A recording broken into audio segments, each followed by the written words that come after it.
You're watching PowerNation. Today on Detroit Muscle, we're kicking off a new project.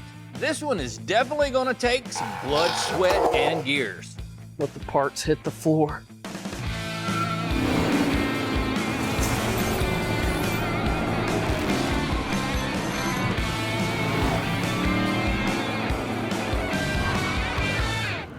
Hey guys, welcome to Detroit Muscle. We've got a piece of just that up here on our lift, but it's got a little bit of age on it, and we're gonna hold off just a few on it. Let me introduce you to something a little bit younger, our Fox Body Mustang. Yeah, we're gonna take this from a common cruiser to something that really turns heads when it hits the highway. One thing's for sure, these cars were popular when they rolled off the assembly line, and they're gaining momentum today. But before we get to wrenching on this iconic pony car, me and Tommy are gonna take her for a spin and see how she performs. As we roll out on the road, let's take a step back and see how we landed this old ragtop. We found this retro ride on our local marketplace listing, and with Tommy being busy at the shop, I decided to take Frankie from Engine Power along to help me give this car a once-over. 2 sets of eyes is always better than 1. The owner shared some of the history of this car with us, like the fact that it sat in a garage for 16 years. Found out with a VIN check, it was actually unregistered for like 19 years. He picked it up as a project and something to cruise around in, then decided to part ways with it. After Frankie and I gave the car a good shakedown, examined it for rust, we decided it'd be a good fit for this build. I vote buy it. I mean, it's up to you, but I vote. I think that's my vote too. Nonetheless, as a 1990 model convertible GT car. Okay. That means it's got the fancy bodywork package. Yeah, it's like your house, it's got vinyl. That's cool. Yeah, pretty much. So why do people pick a Fox body? Well, you know, for a young guy or gal that's wanting to get into the car industry, or, you know, just have a hobby of building cars, or just something to get out and cruise, it's affordable to get into. You can pick one of these up depending on how much work you want to have to put into it. I mean, honestly, you can find one for $500. Now you may have to do a little bit more elbow work, but A little bit? well, a lot of it. But you know, a couple grand, and you can get into a car that you could drive as it is, and then, you know, work on it as you go, or, you know, do like us and just tear it all the way to the ground and start back up. While the Fox body isn't something Tommy would choose for his Sunday drive, This car to me is just like, as you said earlier, engine's noisy, front suspension's noisy, brakes is noisy. Y'all hear that? Do you guys hear that? I like the windshield leaking or squeaking. Did you hear that car joke about the guy that built the Mustang Fox body? no. That's the joke. But even he can agree that the affordability and possibilities are definitely appealing. Yeah, a Fox body is essentially a Jeep of the car world. And you can do a whole lot of different stuff with them. If you want to build a sleek car, you can. If you want to build a drag car, you can. If you want to build something that to carve out the corners, that's really easy to do. So whatever your taste is, in all reality, if you're into a Ford, and there's a good chance you can build a Fox body just as sweet as you ever wanted one. Or, you know, the aftermarket support for these vehicles is just, I mean, it's a list as long as you can think. You can make it whatever you want it to be. I have seen some crazy Fox body Mustangs. As we took this pony car down the road, we could tell that she had lost some of her giddy up.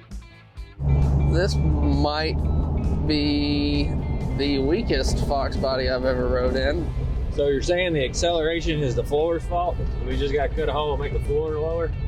It's saying, I want to be worked on. While the 5.0 was a welcome sight after the cars of the oil crisis, 34 years later, economy cars make more power. Mix all that in with weak brakes and poor suspension, and you'll see we've got our work cut out for us.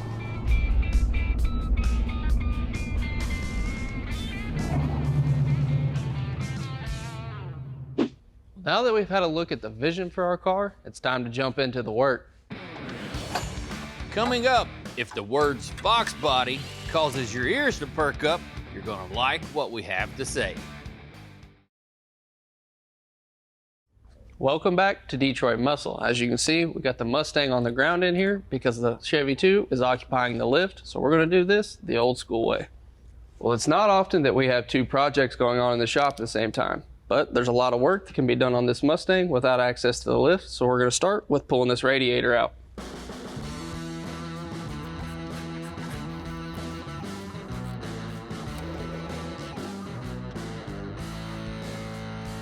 Pulling a handful of bolts and draining the antifreeze, the coolant system comes free from its home for the last 34 years.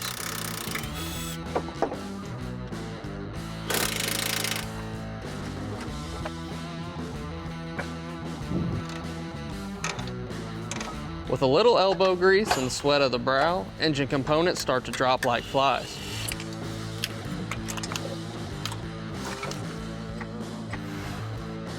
Well, now that I have a little more breathing room, I can roll under and see what's left to detach.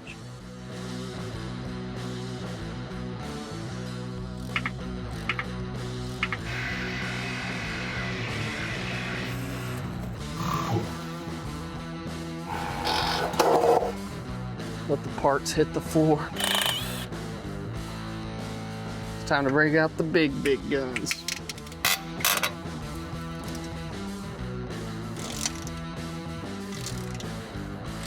Trying to spin out some of the last little bits of power steering fluid in here. When you have just a single nut on a stud like this, when you turn the nut, it's going to loosen the stud because they're both threaded in the same way. But if you jam another nut against it, it physically can't back out against this other nut, which allows you to spin the whole stud instead of just the nut.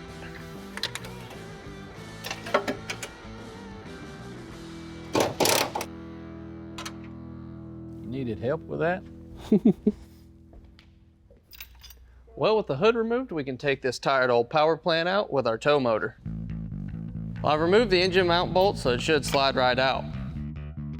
This is sketch. This is gonna be sketch. Is all the bolts out? Huh? Is all the bolts out? Yeah, both motor mounts are broke loose and the transmission's unbolted. When in doubt, get a bigger bar. Sounds like not all the bolts are out of it. All right, hold it a second. Let some more of this drain. Here we go. Need communication Up. here. Up. Keep coming up.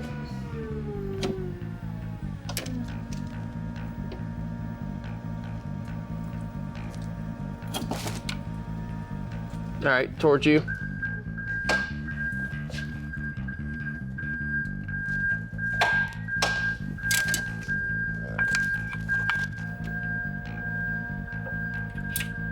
Towards you. Channel logs.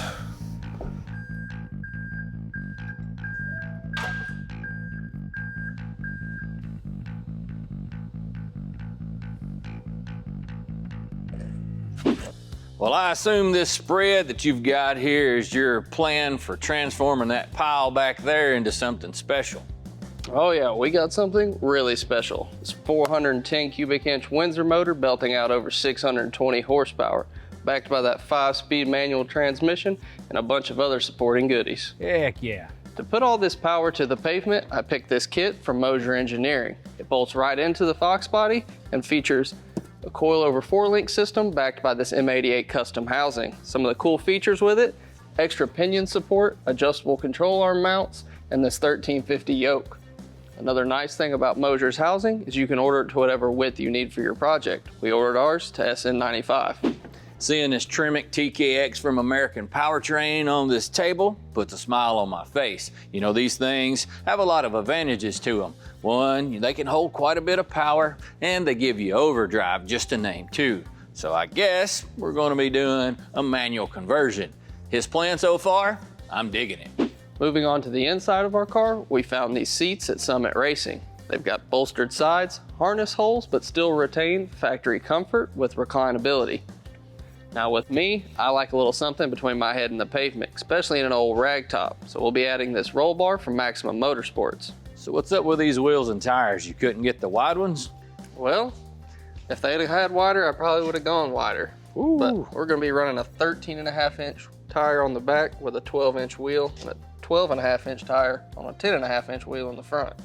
I assume this giant pile of bubble wrap is how you're planning to transfer that into a bow-legged Stallion. Oh yeah, this is a wide body kit from JBA. It's their Dominator GTC kit that I'll add about 4 inches of width on both sides of the car to help us stuff these big meats in it. That thing's gonna make a heck of a transformation on the curb appeal. What about all that stuff over there? Well, that's just more goodies to unwrap. Up next, we take a look at one of Mustang's biggest competitors, and it's no snooze fest. Well, we've got muscle car fever here at PowerNation, and with a lot of us taking on some serious horsepower, like our Mustang, it's a lot like the hot rod craze that swept the nation in the late 60s. In fact, the Mustang was so popular when it debuted in 1964 that it sold over 1 million units by the end of the second year. And when they teamed up with Shelby, it was game over for the muscle car industry.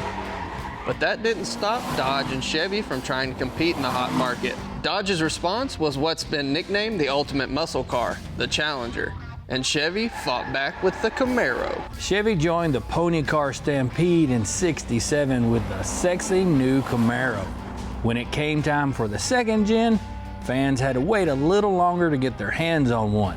Labor disputes pushed the release to February of 1970, halfway through the model year. But it was well worth the wait. Buyers were in for a radical departure from the 69. It shared the same wheelbase, but that was about all. Longer, wider, and lower than the previous models, it took the styling cues from European sports cars like the Ferrari and the Aston Martin. The roof was moved back to exaggerate the long hood, short deck look, and the rear got round taillights. Most noticeable was the front end, with the wide mouth grille, and the headlights were molded into the fenders. A lot of people refer to the second gens as split bumpers, but only Rally Sports came this way. The package includes bumperettes, turn signals mounted next to the headlights, and an extended nose made of Enduro rubber. The new body style also fixed many of the flaws of the first gen, which was rushed to production to compete against the Mustang. First gens were noisy and performance handling was somewhat lacking, so GM engineers added a new front subframe to the unibody that provided greater rigidity. All-out big block power could be had with the SS396, but for more refined road handling, there was a race-bred Z28. New Trans Am regulations allowed larger displacement engines, so the Z's got a new motor to replace the 302. Chevy dropped in the LT1 350 straight out of the vet. It made 11-to-1 compression, the highest of any second gen, using solid lifters, aluminum pistons, hot cam, and extra large valves. For a small block, it made big power, officially rated at 360.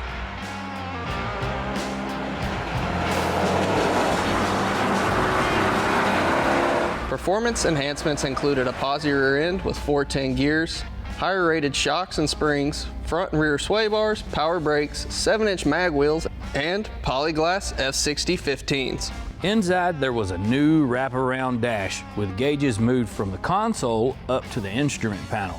For the first time, the Z28 came with your choice of either a Hydromatic Turbo 400 or a Hurst 4-speed. There are several one-year-only features to help spot a 70 Camaro. Look for a chrome C on the nose. Badging on the trunk is unique too. This is the only second gen with Camaro by Chevrolet. Inside, the bucket seats should be low back with adjustable headrests. This was also the only year that Z28s had a gas pedal hinged on the bottom, and underneath, a 12-bolt rear end. Frank Marullo has always loved the second gens. Oh, the car's great to drive. It doesn't really have a weakness. It's got a lot of power, it's got great brakes, and it handles really well. And his son loves them for another reason. You don't see a lot, and usually we're the only ones at a car show. Nobody really knows what it is. That's because the second gen was a victim of its own success. You see, it was such a hit, the new body style lasted 11 years, the longest of any Camaro. So the 70 usually gets lumped in with those later models that had a lot less horsepower. A lot of folks just don't realize how unique and powerful the 70 version is. It's a car that almost guarantees you won't be catching any Z's. If you like jamming gears and dumping the clutch, what's next is right up your alley. Hey guys, we got our 500 horsepower LS sitting on the table in efforts to continuing to make some progress. What I'm going to be doing is installing my clutch assembly. Now, if you're looking to do something like this, it's not really all that complicated, but there's a few tips that if you'll use as common practice, well, they can go a long way once you're ready to sit in the seat, bump the key, and head out on that maiden voyage. There's a few parts that you're going to get up close and personal with. First one is going to be the flywheel. That's this big giant piece of steel. Then you'll have a pressure plate, clutch disc, a lineup tool, a few pieces of hardware, and a pilot bearing. The procedure for installing this is relatively primitive. All you have to do is drive it into this little orifice. However, what you don't want to do is mess up this little seal on either side, because that's what holds the grease inside of here. You damage it, it's going to leak. The next thing you know, this thing's going to be making a noise. Now, the way I like to do it is to use a socket and an extension. It's basically the same diameter as that bearing. And all you'd have to do is put it up against there and drive it in there. Also, it's a good idea to put a little bit of lubricant around here and that bearing. Just make sure that it slides into place a bit easier. Oh yeah, almost forgot. You want to make sure that this inner bore is the same or matches your input shafts. If it's too small, well, it won't allow the transmission to slide into place. You also don't want it sloppy. Not saying that I've ever done that. Okay, I have. So make sure it's sitting in there pretty true, not twisted off to one side or the other. Just give it a couple gentle taps. Now we're ready to install our flywheel, and you want to make sure that the crankshaft and the backside of your flywheel is nice and clean. If there's dirt, corrosion, debris, or metal sliver or something like that, that will not allow this thing to seat properly. If you're using a used flywheel or something that's old, it's a good idea to make sure that all the teeth on the ring gear are nice and where they're supposed to be. And it's usually a good idea to have this thing trued or machined. That way you don't run into any vibration issues on that.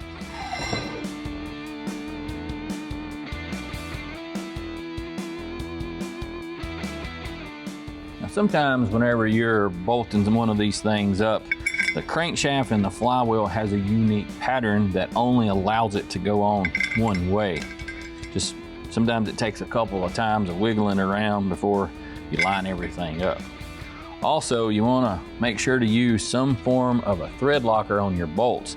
These already have it in it. They came that way from the American Powertrain, so we don't have to put any of that liquid stuff that you've seen us use before.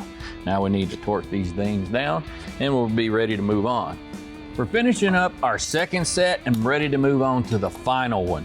Now to do this, you may have noticed that I actually did this in kind of a star pattern. The reason for that is that helps to ensure that it draws down evenly without any distortion. On this third step, we're really gonna have to crank it up a good bit. So one of the things that you may need is a little crowbar or pry bar like this one. You'll need to wedge it in the teeth and then probably off of the block or one of these dowels to help prevent this crankshaft from spinning on you. We're finally ready to install our clutch disc and pressure plate. Now before you go to slapping these in, you need to make sure that the surface where this disc is going to run is nice and clean. To get this stuff off, really all you need is some brake cleaner, and you can either drench it down real well and make sure to wipe it clean, and then you can move forward. Oftentimes your disc will be marked which side goes where as far as the orientation. Now whenever you're going to put this thing in there, this little alignment tool will be your friend. You want to slide it through the splines and then slide this little stub through your pilot bearing. Now, whenever you go to tightening this thing up, what I prefer to do is slightly lift up on this just a bit, because you can see that movement. And whenever you go to pull this thing out with everything nice and tight, you want it to be nice and free. If you have to really snatch down on it, usually that indicates that this stuff isn't lined up exactly where it needs to be. I like to keep one of the mounting holes all the way at the top. Reason for that is whenever you put this pressure plate up there and you put your bolt in there, what it will do is it will hang straight down, if you will. But we're pretty much ready to start cinching down our pressure plate.